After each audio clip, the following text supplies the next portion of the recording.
좋으신 하나님이 주시는 은총과 또 평화가 이 오후 시간에 여러분들에게 함께 하시기를 빕니다. 성령의 열매 여섯 번째 시간입니다. 주일 오후 시간마다 성령의 열매를 살펴오고 있습니다. 성령의 열매는 우리의 마음과 또 영혼과 믿음의 상태여야 하지만 반드시 행위로 나타나야 함을 우리는 확인하고 있습니다. 예수께서 마음을 중요하게 말씀하셨는데요. 이 마음의 상태가 행위로 증명되기 때문입니다. 마음 속에 그득히 있는 것들이 밖으로 나온다라고 말씀하셨던 예수님의 말씀하심도 바로 이 때문입니다. 성령을 따르고 성령을 따라 행하는 사람은 당연히 자연스럽게 성령의 열매를 결실하게 됩니다. 좋은 나무가 좋은 열매를 맺는다 했습니다. 나쁜 나무는 나쁜 열매를 맺게 돼 있습니다. 산 위에 가르침이라 불리우는 산상 수훈에 보면 유명한 소금과 빛의 비유가 있습니다. 우리는 세상을 타락하지 않도록 하는 소금의 역할, 그리고 사람들이 어두움에 잠식되지 않도록 빛의 역할을 할 것을 주께서 요구하십니다.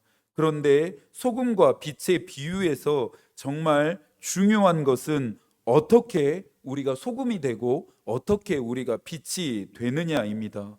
어떻게 세상이 타락하지 않고 사람들이 어떻게 어둠에 잠식당하지 않도록 만들 수 있냐라는 것입니다. 이것에 대해서 예수께서 마태복음 5장 16절에서 말씀하셨습니다. 이같이 너희 빛이 사람 앞에 비치게 하여 그들로 너희 착한 행실을 보고 하늘에 계신 너희 아버지께 영광을 돌리게 하라. 세상과 사람을 변화시키는 것은 교회의 크기가 아닙니다. 교회의 개수가 아닙니다. 교인들의 수가 아닙니다. 교회 안에서의 직분, 경력, 신앙의 연륜과 같은 것들이 아닙니다. 예수께서 무엇이다라고 말씀하십니까? 너희의 착한 행실을 보고 세상과 사람들이 하나님을 예배하고 하나님께 영광을 돌린다라는 것입니다.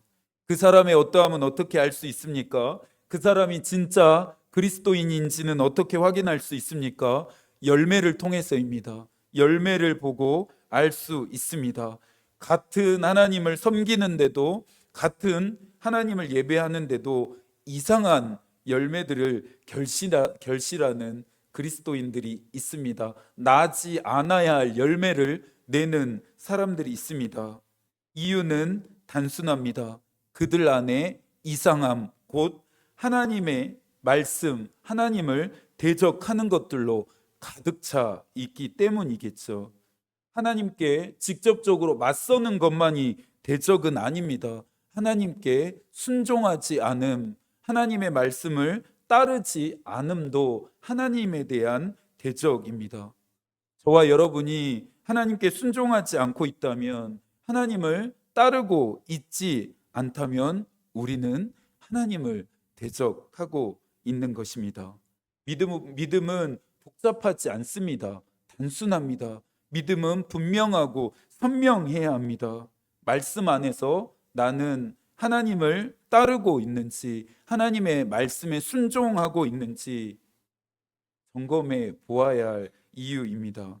오늘 우리가 살펴볼 성령의 열매는 양선입니다. 양선의 원어인 이 아가도 시네라고 하는 말의 본래적인 의미는 착함과 올바름이라고 하는 의미를 가지고 있는데요. 신약 성서의 절반을 기록했던 바울은 이 양선이라고 하는 말도 즐겨 사용했습니다. 갈라디아서 5장 22절을 함께 읽습니다. 오직 성령의 열매는 사랑과 희락과 화평과 오래 참음과 자비와 양성과 충성과. 로마서 15장 14절도 읽어볼까요? 내 형제들아, 너희가 스스로 선함이 가득하고 모든 지식이 차서 능히 서로 권하는 자임을 나도 확신하노라.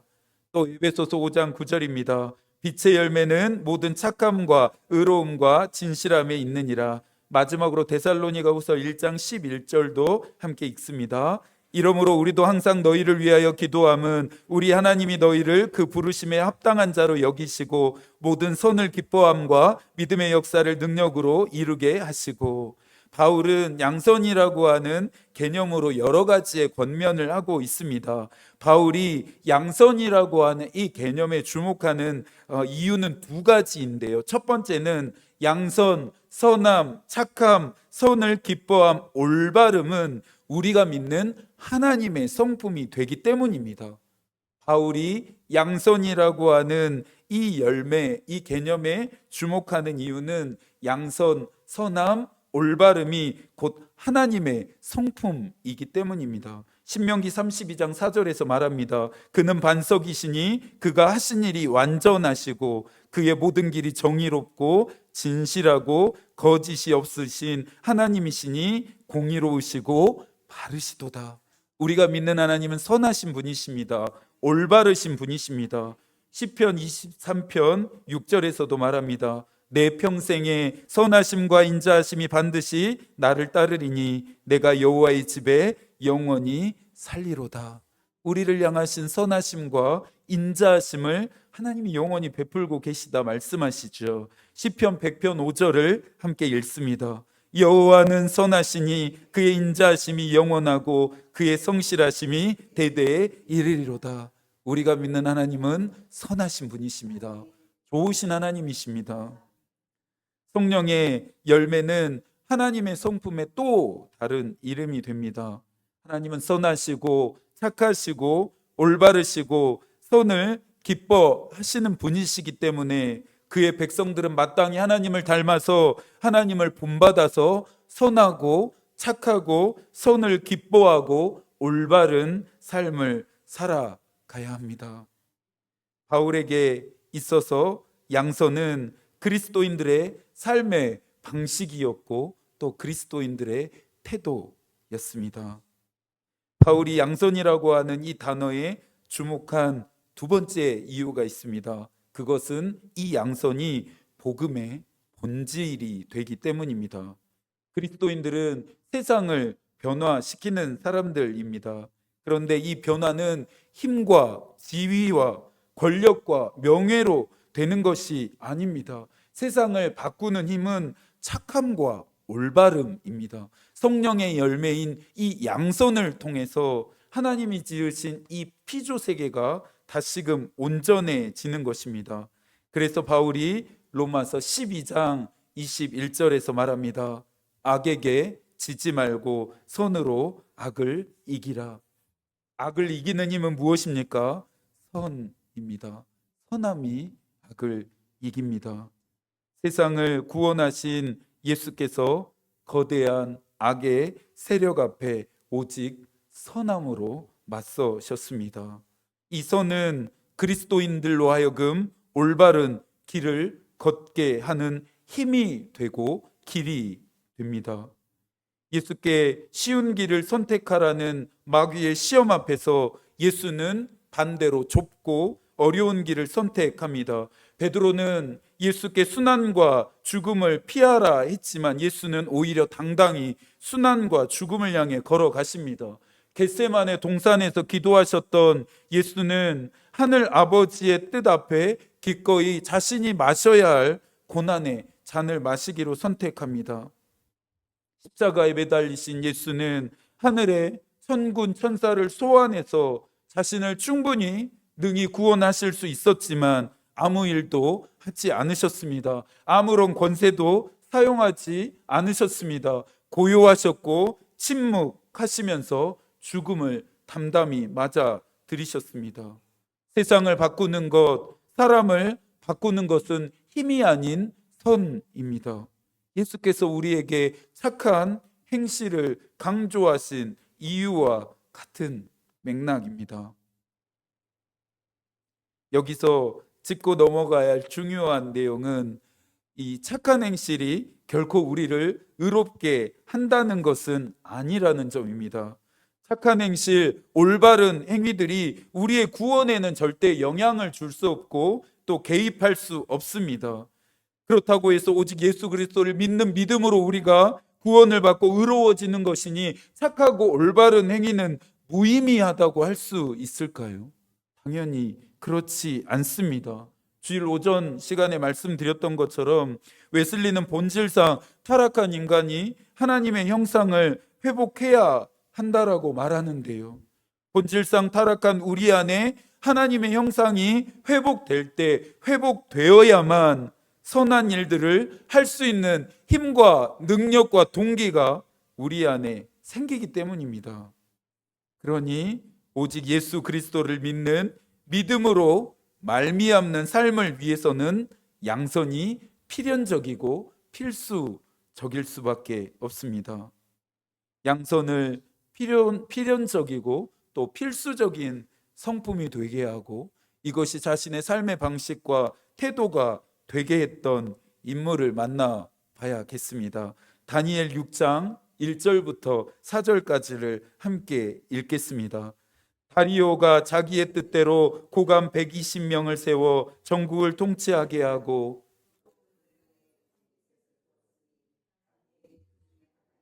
이는 고관들로 총리에게 자기의 직무를 보고하게 하여 왕에게 손해가 없게 하려 함이었더라. 다니엘은 마음이 민첩하여 총리들과 고관들 위에 뛰어남으로 왕이 그를 세워 전국을 다스리게 하고자 한지라. 이에 총리들과 고관들이 국사에 대하여 다니엘을 고발할 근거를 찾고자 하였으나 아무 근거 아무 허물도 찾지 못하였으니 이는 그가 충성되어 아무 그릇됨도 없고 아무 허물도 없음이었더라.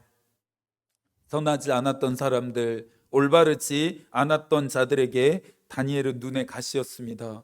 제국이 바뀌었고 왕이 바뀌었는데도 다니엘의 자리는 바뀌지 않았습니다. 다니엘의 지위는 견고했습니다. 다니엘의 모습에서 양선을 찾아볼 수 있을까요? 단순히 착함 정도로만 찾는다면 그의 삶에서 양선을 발견하지 못합니다. 계속해서 설명드리고 있는 것처럼 삶의 방식으로 찾아야, 삶의 태도로 찾아야, 삶의 열매로 찾아야만 다니엘의 삶에서 양선을 발견할 수 있습니다. 3절을 보니 다니엘이 민첩했다라고 설명하는데 이 말은 다니엘이 탁월한 열심으로 일했다라고 하는 뜻입니다. 맡겨진 일들에 탁월한 열심으로 선하고 올바르게 일했으니 당연히 다니엘을 죽이려 했던 자들과 다르게 왕의 인정을 다니엘은 받았습니다. 4절에서는 다니엘이 충성되었기에 아무 그릇됨도 아무 허물도 찾지 못했다라고 말합니다. 다니엘은 탁월한 열심과 충성됨으로 일한 것이기에 왕과 주위 사람들에게 인정을 받았고 도덕적으로 올바른 삶을 살았기 때문에 인정받은 것이 아니었습니다. 다니엘이 섬기는 여호와 하나님이 선하시고 올바르신 분이셨기에 다니엘 또한 하나님의 백성으로서 마땅한 삶을 살았습니다. 말씀을 준비하는 내내 무척이나 좀 부끄러웠습니다. 목사인 내 삶을 깊이까지는 아니더라도 조금만 들춰내면 크고 작은 그릇됨들, 허물들이 득실득실하기 때문입니다. 저를 보고 하나님께 영광을 돌리게 할 만한 선하고 올바른 행동들을 저는 아직도 여전히 못하고 있기 때문입니다. 탁월한 열심과 충성됨은 조건과 상황에 따라 기복적으로 나타나고 있기 때문입니다. 여러분은 어떠신가요? 가정에서, 직장에서, 여러분이 하는 모든 일에서, 여러분이 만나는 모든 사람에 대해 다니엘처럼 탁월한 열심과 충성됨으로 관계하고 있으십니까? 선하고 올바르게 또 행하고 계십니까? 여러분의 삶을 지켜보는 자들의 입에서 하나님을 향한 찬양과 또 영광이 고백되고 있는지를 묻는 것입니다. 다니엘은 하나님의 백성으로서 필연적인 선하고 올바른 삶을 살기 위해서 양선이 필수적인 삶을 살아가기 위해서 어떤 대가라도 치를 결심을 했습니다. 양선은 수동적인 마음의 상태가 아니라 능동적인 행위입니다. 막아서는 것이 있다 할지라도 기꺼이 선하고 올바른 일을 포기하지 않게 만드는 것이 성령의 열매인 양선의 위력입니다. 그러니 선함이 악을 이기는 것입니다. 이 양선은 나를 바꾸고 나아가 세상을 바꾸게 합니다. 힘이 있는 사람들이 용감한 것이 아니라 선을 행하는 사람들이 용감합니다. 시편 15편 5절에서는 선한 행실, 올바른 일을 행하는 자는 영원히 흔들리지 아니한다라고 말합니다. 성령을 따라 살고 성령의 뜻을 행하려는 자들의 말과 생각과 태도와 행동은 늘 선해야 합니다. 언제나 올바라야 합니다. 하나님이 저와 여러분을 양선의 삶으로 초대하십니다. 지금까지는 선하지 않고 올바른 삶을 살지 않았다면, 탁월한 열심과 충성됨으로 일하고 관계하지 않았다면 지금부터는 양선으로 전환해야 할 때입니다. 양선은 선택이 아닌 하나님의 명령입니다. 할 수 있으면 하고 할 수 없으면 그만인 게 아니라 반드시 맺어야 하는 성령의 열매입니다. 그리스도인이라면 반드시 선해야 하고 그리스도인이라면 반드시 올바를 수 있어야 합니다. 기도서 3장 8절을 함께 읽겠습니다. 하나님을 믿는 자들로 하여금 조심하여 선한 일을 힘쓰게 하려 함이라. 이것은 아름다우며 사람들에게 유익하니라. 또 로마서 12장 9절도 읽습니다. 악을 미워하고 선에 속하라. 고린도후서 9장 8절도 읽을까요? 이는 너희로 모든 일에 항상 모든 것이 넉넉하여 모든 착한 일을 넘치게 하려 하심이라. 마지막으로 골로새서 1장 10절도 읽습니다. 주께 합당하게 행하여 범사에 기쁘시게 하고 모든 선한 일에 열매를 맺게 하시며. 크리스토퍼 라이트는 십자가와 부활은 하나님의 선하신 증거일 뿐만 아니라 우리가 그리스도인으로 행할 수 있는 모든 양선의 원천이자 본보기이다라고 말했습니다. 지금까지 살펴왔던 양선의 내용을 간결하고 분명하게 그가 요약하고 있습니다. 사랑하는 여러분, 어둠과 가까이 하지 마십시오. 악에게 지지 마십시오. 예수 그리스도를 믿는 믿음을 가진 것에만 만족하지 말고 예수 그리스도를 믿는 믿음으로 오늘을 살아가십시오. 양선의 열매를 맺기를 소망하는 저와 여러분의 삶은 선해야 합니다. 그리고 올바를 수 있어야 합니다. 이 선하고 올바름만이 우리가 세상을 바꿀 수 있는 힘이 되기 때문입니다. 이 한 주도 하나님이 여러분과 함께 하시기를 기도하겠습니다. 하나님의 마음이 우리의 기도가 되고 하나님의 뜻이 우리의 길이 되기를 빕니다. 아멘.